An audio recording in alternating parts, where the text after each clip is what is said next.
Jorge Luis Sierra, muchas gracias por darnos la entrevista.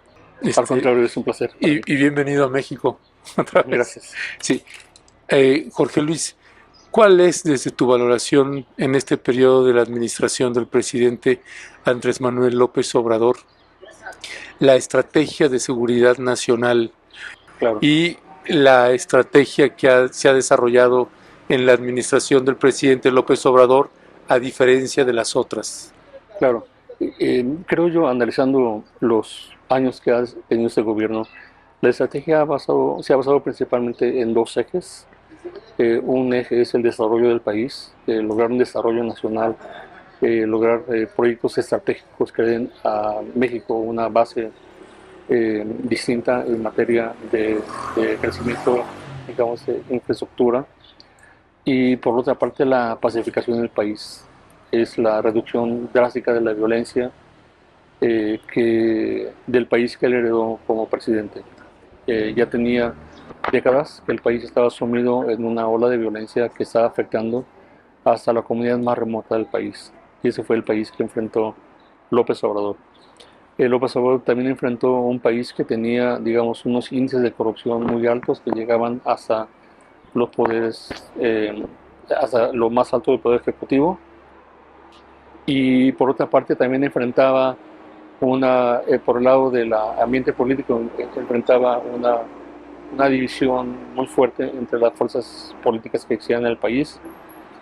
Y creo que lo que él logró cohesionar en su candidatura y después durante la elección y después de la elección fue una especie de cohesión social que pocas veces se había alcanzado en el país en una elección presidencial. Esas fueron las condiciones en las que salió López Obrador. Ahora la estrategia basada en crecimiento y de una disminución de la violencia ha tenido resultados disímbolos. Primero, no podemos decir que esa estrategia haya tenido un éxito, pero tampoco podemos decir que haya tenido un fracaso. ¿Por qué? Porque en primer lugar México no está, digamos, catalogado como un país a los que le llaman un estado fallido, un failed state. México es un país que está prosperando, está manteniendo, está saliendo a flote, está saliendo a flote con el trabajo de todos los mexicanos y mexicanas. Y es un país que está, pese a todo lo que significa el crimen organizado y la influencia que tiene el crimen organizado a nivel nacional, regional, local, el país está saliendo adelante. Entonces eso es algo que nos hemos dado cuenta que está ahí y que esta administración ha sabido mantener. Por el otro lado, creo que López Obrador eh, hubo un recambio en su estrategia para sacar a las Fuerzas Armadas de las labores de combate frontal a la delincuencia organizada como lo hizo el gobierno, los tres gobiernos anteriores, principalmente los dos gobiernos anteriores, y los ha puesto más en una tarea de desarrollo nacional. Eh, Sin embargo, pensó en que quizá una fuerza intermedia podría servir para satisfacer la necesidad que había de contener la violencia que provenía de los grupos criminales armados que estaban imperando en el país. Entonces, claro, hemos visto que la violencia no se ha reducido a niveles ínfimos en las regiones, sigue habiendo violencia, sigue existiendo grupos de poder criminal con gran poder de violencia. Sin embargo, creo que el Estado mexicano ha sido capaz de contener a esas violencias.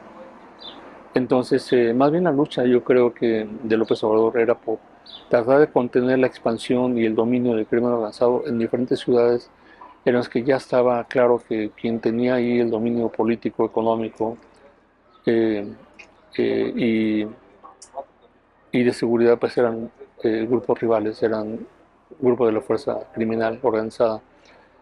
Y lo que hizo López Obrador ahí fue emplear a la Guardia Nacional para ocupar esos espacios e impedir que el crimen organizado los ocupara y se expandiera. Entonces, para eso, muchos críticos de López Obrador vieron que el país estaba militarizando. Yo lo que veo es que la militarización viene desde hace muchos sexenios, viene desde hace muchos años, y que no era como nos dijeron durante el gobierno de Fox o durante el gobierno de Calderón o del gobierno de Peña Nieto, que era una militarización transitoria, no, más bien no era militarización orgánica, que se enraizó en el quehacer nacional y está viva esa militarización. La pregunta es entonces, ¿cuál va a ser el siguiente camino? Porque no han desaparecido las fuerzas criminales que están operando en el país, han sido acotadas, creo yo que su crecimiento se ha acotado, pero no han desaparecido, y creo que sería difícil pensar que vayan a desaparecer en lo que resta del sexenio, y que sería realmente muy iluso pensar que van a desaparecer con una nueva política en el siguiente gobierno, porque es un problema que viene desde mucho tiempo atrás. Pues creo que en ese sentido al presidente le faltaría para tener un resultado mucho más redondo, trascender su gobierno con políticas transeccionales que tuvieran la garantía de seguir adelante sin importar quién es el que sigue después de la presidencia, sin importar si es el partido político en el poder actualmente o si es un partido político distinto, una alianza distinta. Sin embargo, eso, dadas las condiciones actuales que hay en la política en México, lo considero como algo no viable, a menos en el corto plazo. Entonces va a seguir habiendo mucha división política y por ese lado, digamos, el ejercicio de la democracia va a estar limitado, contenido por esa animadversión política que hay tan grande. Por el lado económico, México no está tampoco en boga, pero tampoco está caído. Es una situación intermedia. Por el lado militar, creo que las Fuerzas Armadas ahí están, sin embargo siguen sin una regulación jurídica adecuada que permita operar de acuerdo con el sentido constitucional, estrictamente con el sentido constitucional, que no está ocurriendo porque no tiene ese marco jurídico actualmente las Fuerzas Armadas. Y por lo tanto, digamos, las Fuerzas Armadas no han logrado encontrar un camino adecuado digamos, en un contexto más democrático, donde hay una rendición de cuentas mucho mayor y donde la transparencia es mucho más alta, ¿no? Entonces, en ese sentido, tiene que haber una transformación interna que está pendiente dentro de las Fuerzas Armadas. Eh, y, bueno, por otro lado, creo que queda el pendiente de la Guardia Nacional. La Guardia Nacional se ha venido, digamos, consolidando en algunas regiones, se ha venido estableciendo, ha sido un factor de control de la actividad criminal, obviamente.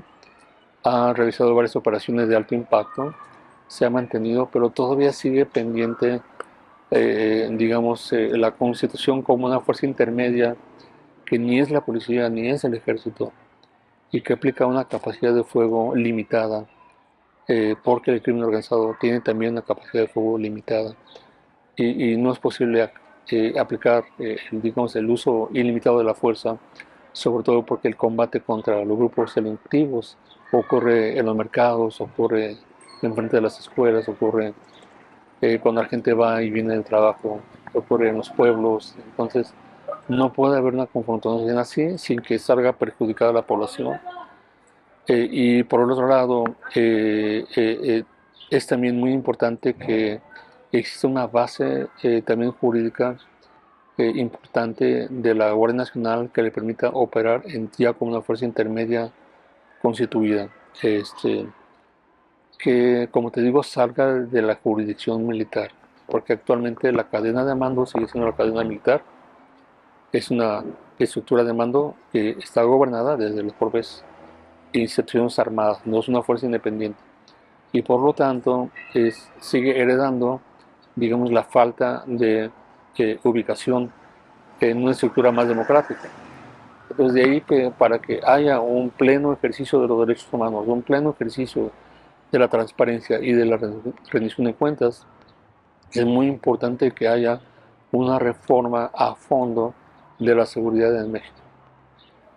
Y que ¿Cómo sería esa reforma? ¿Cómo la visualizas? la visualizo, por ejemplo, unificando a todas las Fuerzas Armadas en una sola institución nacional, eh, que tenga las tres fuerzas, ¿no? La aérea, la terrestre y la Armada de México, en una sola fuerza.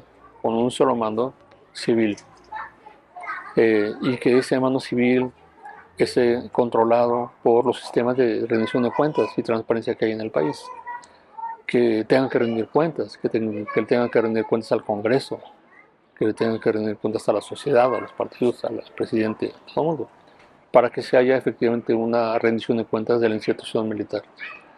Ahora, por otra parte, esta unidad tendría que tener también un comando conjunto de las Fuerzas Armadas. Ahorita hay varios comandos conjuntos, varios direcciones militares separadas, independientes, que están luchando por el presupuesto y que no es posible establecer una estrategia de seguridad nacional si las Fuerzas Armadas siguen divididas, atomizadas, cada quien luchando por su esfera de influencia, desde donde no se está viendo a fondo el punto de trabajar como un solo hombre en pro de la seguridad nacional. Ese es otro componente también súper importante.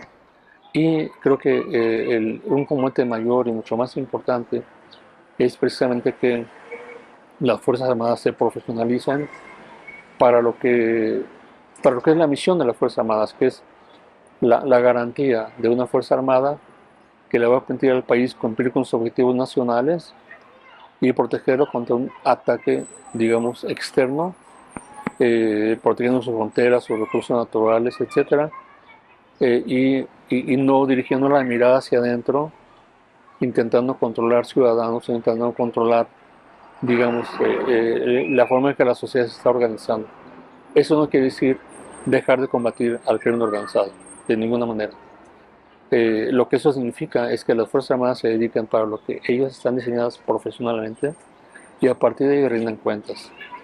Lo cual implicaría tomar a la Guardia Nacional, tomar el proyecto y llevarlo a fondo, separarlo institucionalmente de las Fuerzas Armadas, darle un presupuesto, darle una capacitación, hacer que dentro de los currículos de formación de la Guardia Nacional exista el derecho internacional humanitario, exista un pensamiento acorde a los derechos humanos y que sea también una institución sensible a los requerimientos de una especie de balanceo de poderes y de rendición de cuentas.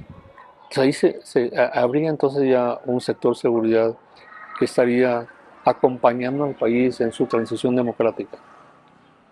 Eso sería una parte fundamental de una reforma de seguridad. Y consolidar el avance que ya se logró en materia de justicia militar, porque ya está logrado que ¿Qué se logró? ¿Qué se logró? se logró Justicia militar. volver a lo que la Constitución ya expresaba, que era cuando los militares se ven involucrados en la comisión de un delito que afecta a un civil, los militares tienen que ser enjuiciados en un tribunal civil, no en un tribunal militar. Y antes cualquier militar que cometía un delito era llevado a juicio dentro de las cortes militares y no en las cortes civiles. Y la reforma al Código Penal, al Código de Justicia Militar, quitó ese candado que había y entonces de ahora permitió que los delitos cometidos por militares en el ejercicio de su función pública, cometidos contra personas, ciudadanos, ciudadanas, sean llevados a una corte civil. Eso es lo que permitió. Entonces, hay por ahí un elemento que no existía antes. No porque no existía en la ley, porque sí existía y ahí estaba en la Constitución de 1917, pero no se instrumentaba. Entonces era un código de justicia militar que no estaba adecuado al desarrollo del país y no estaba adecuado a la Constitución. Entonces hay que estudiar qué ha pasado con esa experiencia y consolidarla, definitivamente, ¿no? Digo una cosa ahí, Jorge Luis, para la gente que no entiende o no conoce el concepto de seguridad nacional, ¿qué es seguridad nacional? ¿Cómo definirlo? Es una condición, es una condición en la cual el país o la nación alcanza sus objetivos nacionales. Los objetivos nacionales pues, son claros, ¿no?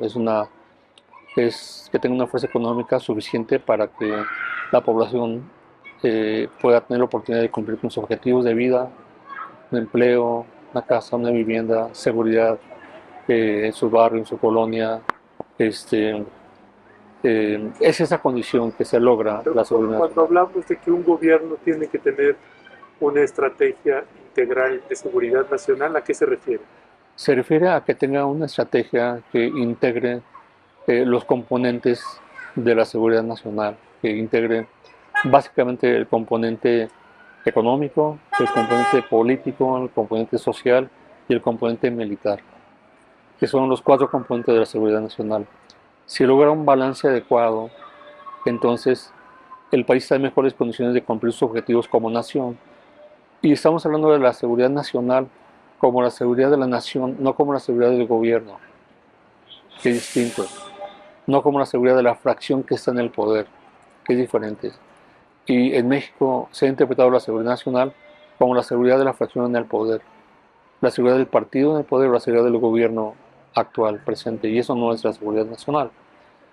Entonces, efectivamente, una estrategia de seguridad nacional implicaría que la nación eh, eh, trabaje junta, y cuando estamos hablando de la nación, nos está hablando de el Estado y la sociedad civil y lo que podría ser la sociedad política, que es una sociedad que está en medio del Estado y la sociedad.